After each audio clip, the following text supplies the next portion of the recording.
De regreso, una producción del programa de egresados de la Universidad Nacional de Colombia para UN Radio.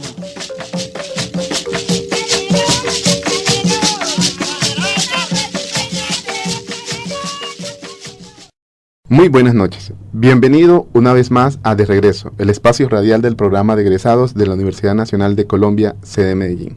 Hoy nos encontramos con Paola Andrea Álvarez Ochoa. Muy buenas noches, Paola. Buenas noches, Norberto. Gracias por acompañarnos el día de hoy. A ustedes, muchas gracias. Paola, ¿cuál es tu formación? Yo estudié Ciencia Política en la Universidad Nacional e hice una especialización en Gestión de Programas y Proyectos de Cooperación Internacional en la Universidad de Antioquia. ¿Eres egresada de qué año de nuestra universidad? Me gradué en la promoción del 2007. ¿De las primeras promociones entonces? Sí, de las primeras promociones. ¿Por qué decides estudiar Ciencias Políticas en primera parte y segundo, siendo un programa tan nuevo en la institución?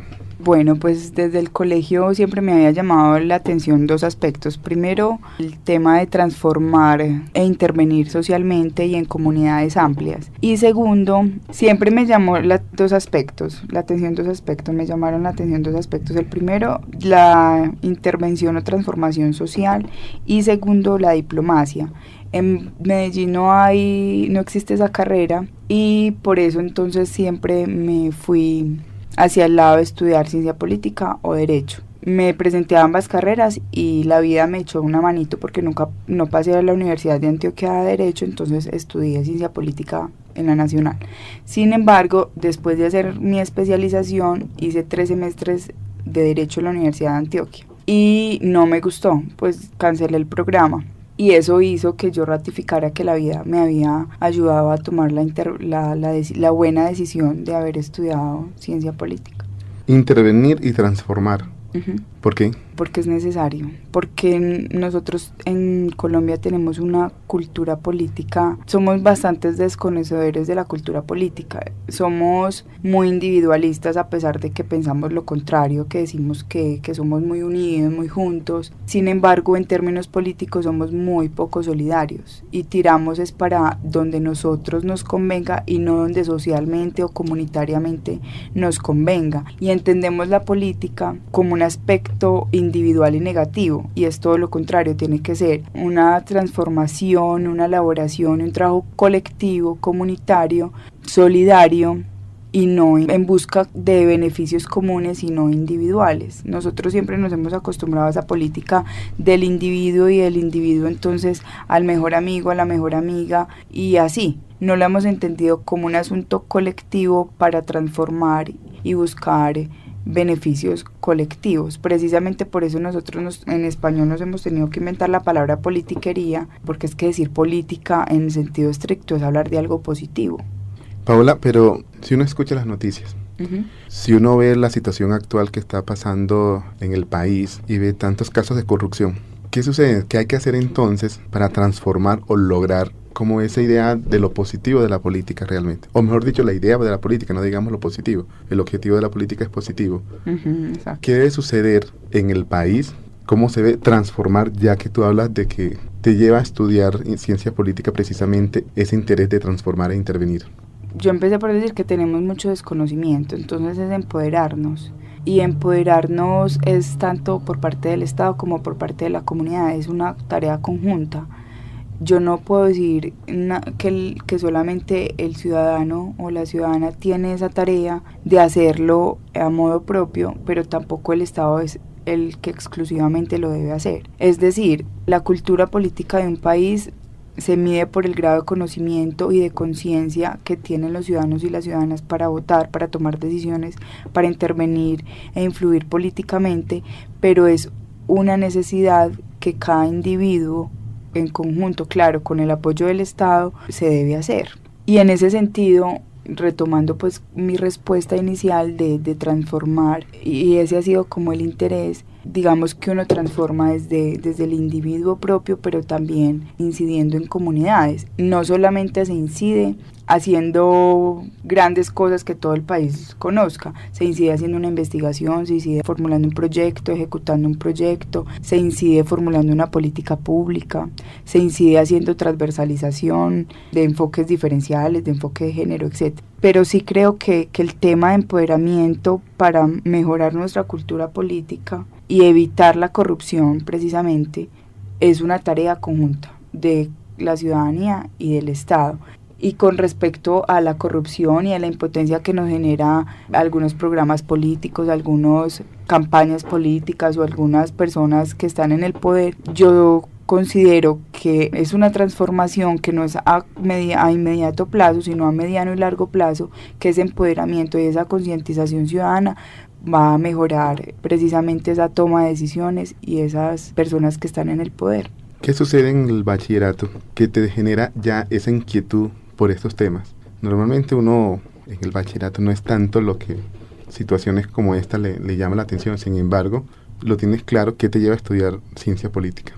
Bastante curioso que me hagas esa pregunta puntual, y es porque en el colegio o en una ocasión hicimos las compañeras de colegio conmigo, pues hicimos como un corrillo, hablar mal de las mismas compañeras del salón, y lastimosamente las hojas donde nos pusimos a hablar y a rajar de las demás compañeras, porque además era un colegio femenino, exclusivamente para mujeres, femenino no, exclusivamente para mujeres, porque habían mujeres masculinas también.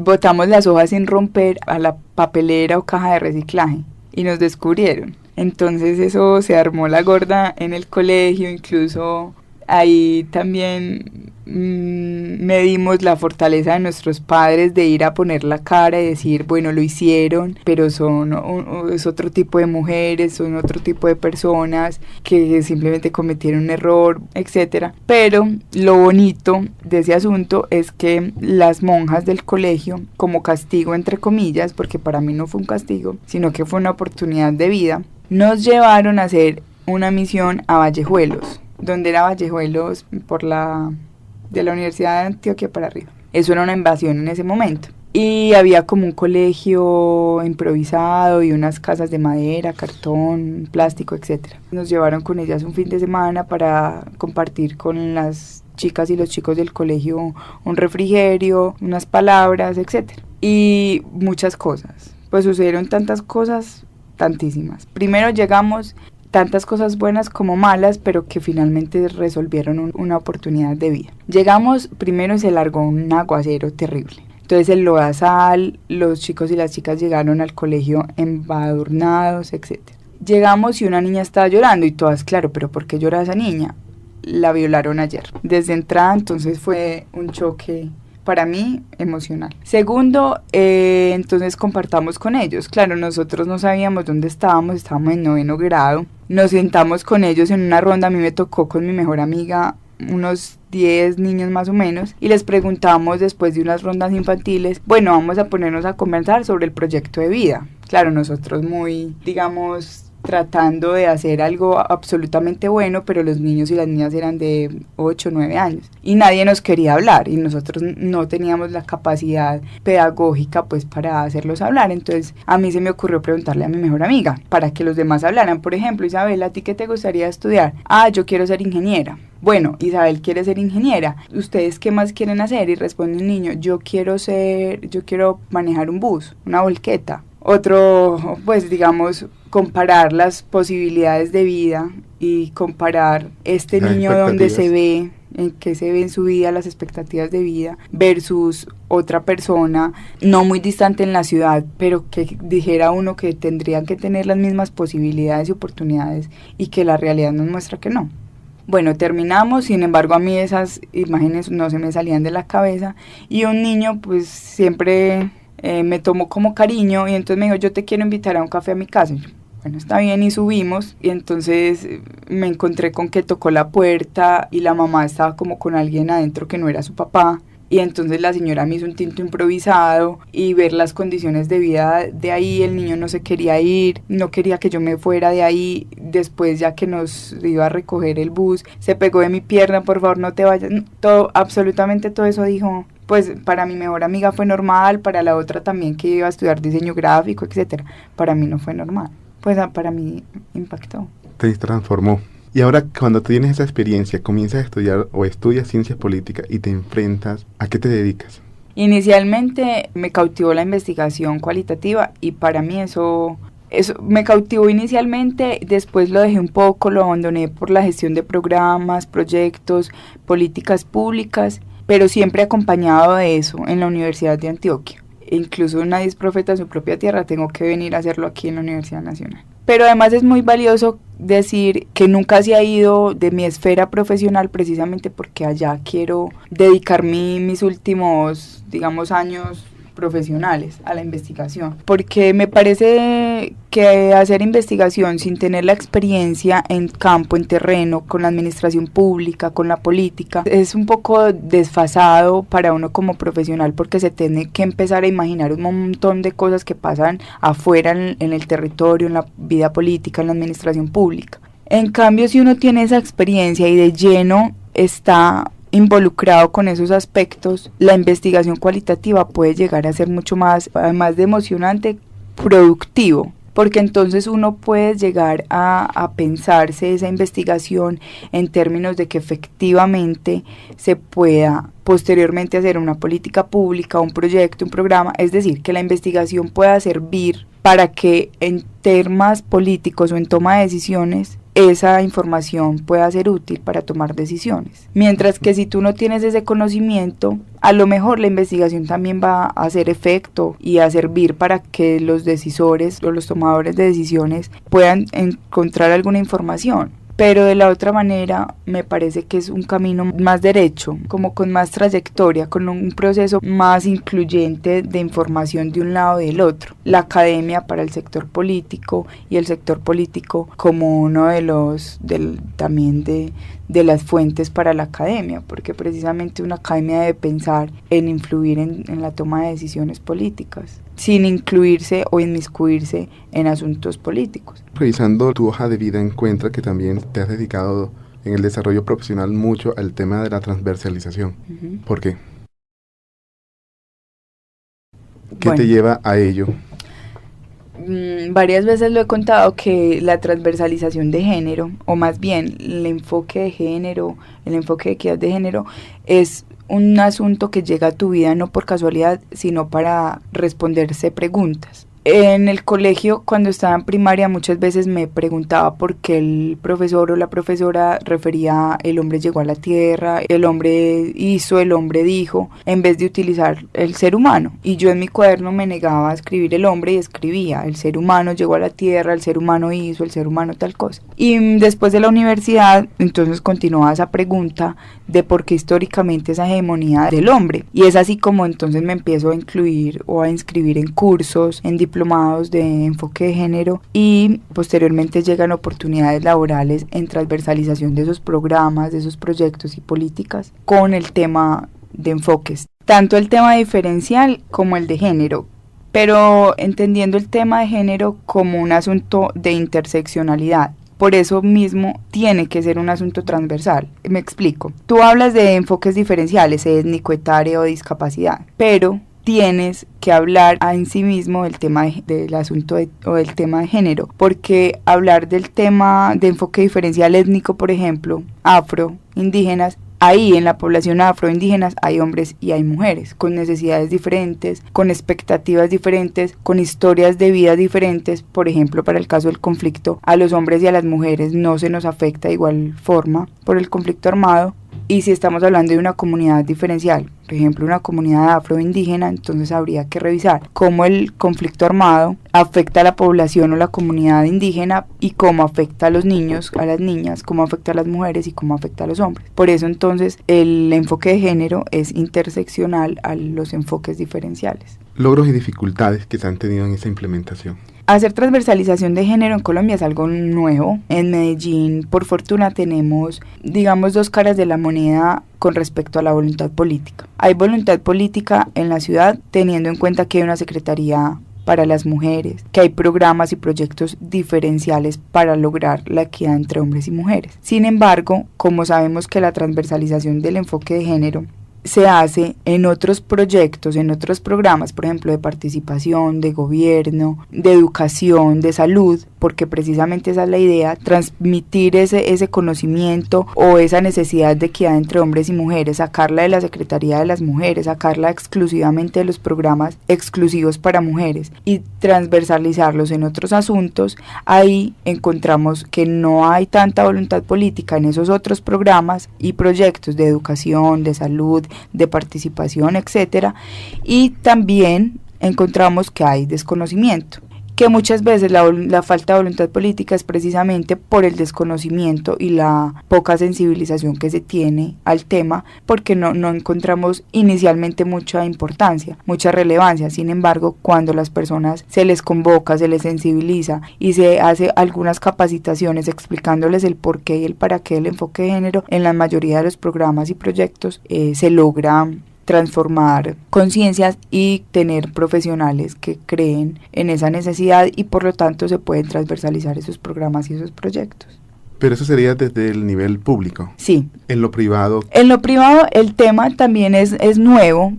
Algunas personas o algunas empresas tienen acciones de enfoque de género sin saber que lo hacen. Por ejemplo, cuando se colocan cambiadores para bebés también en los baños de los hombres. Algunas empresas lo hacen sin saber que están haciendo una iniciativa de enfoque de género, pero esa es la idea, posicionar el asunto no solamente a nivel público, sino también privado, porque con ambas esferas necesitamos trabajar para la equidad, así como con ambos, hombres y mujeres, necesitamos trabajar para la equidad, no solamente empoderando mujeres, sino también empoderando hombres, para que reconozcamos esas diferencias y esas necesidades de las mujeres, que hay tantas necesidades, tantos prototipos, tantas características como mujeres hay.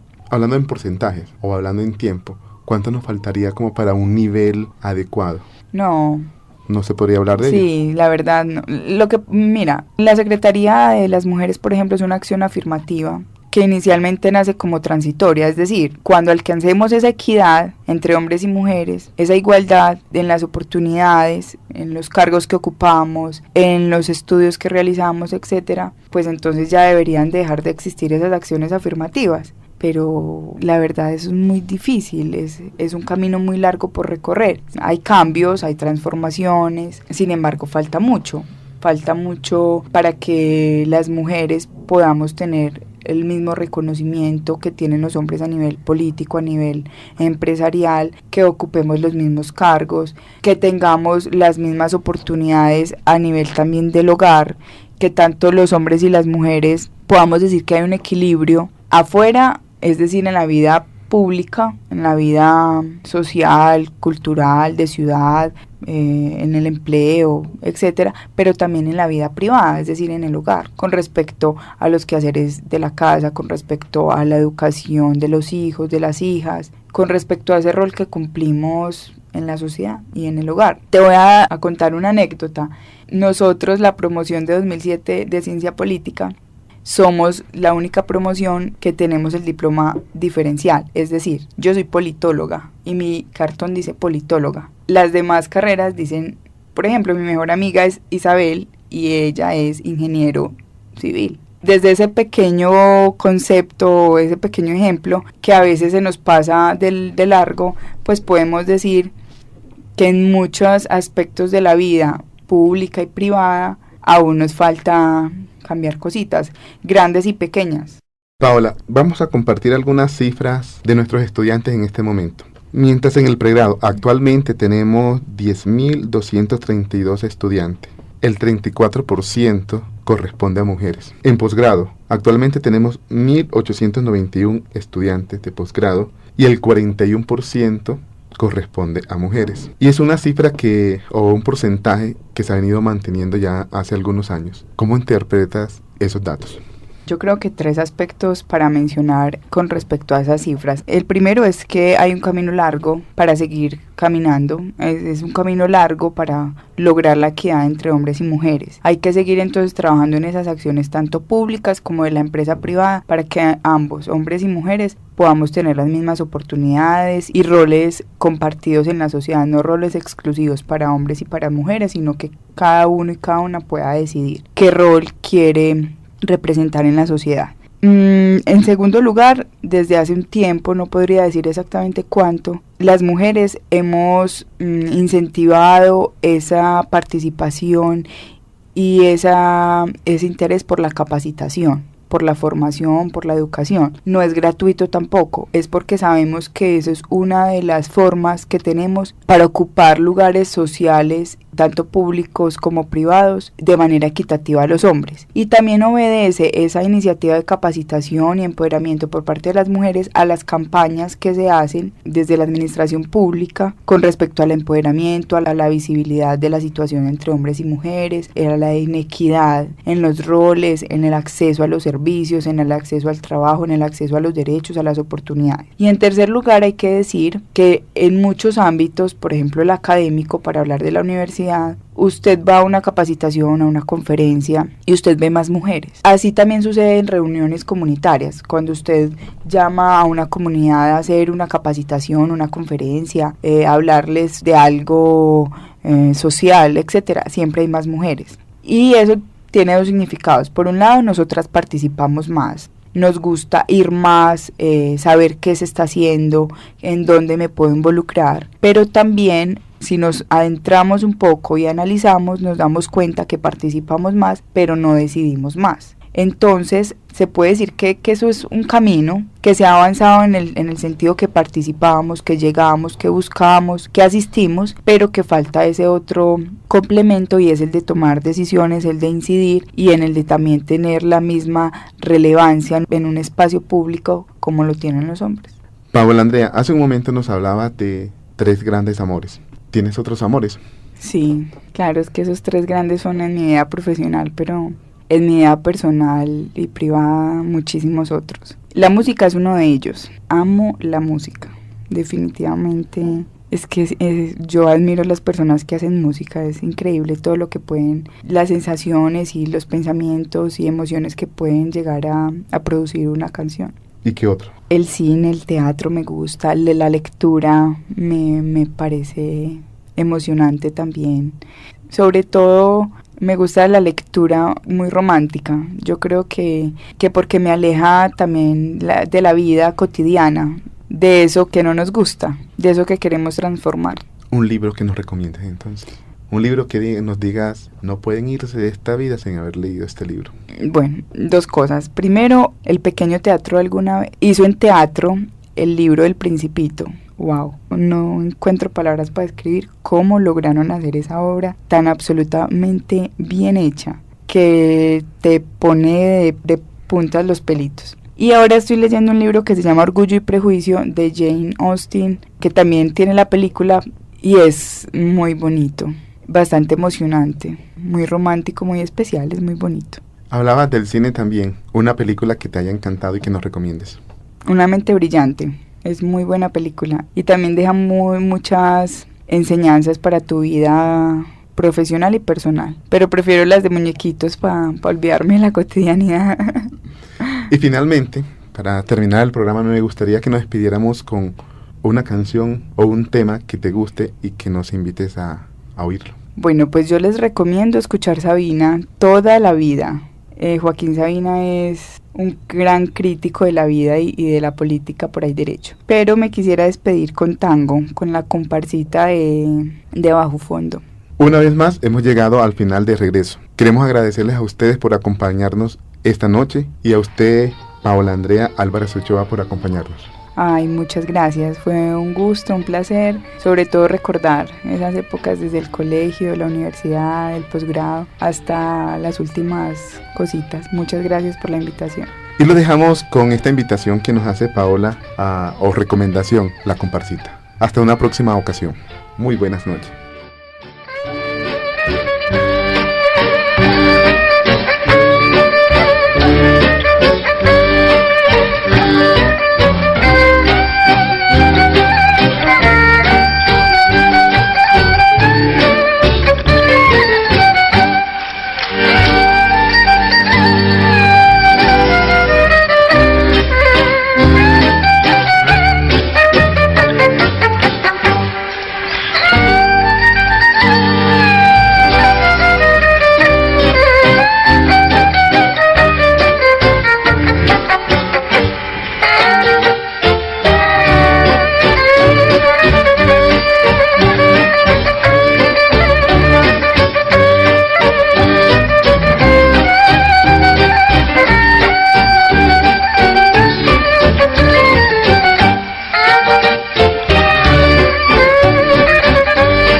De regreso. Una producción del programa de egresados de la Universidad Nacional de Colombia para UN Radio.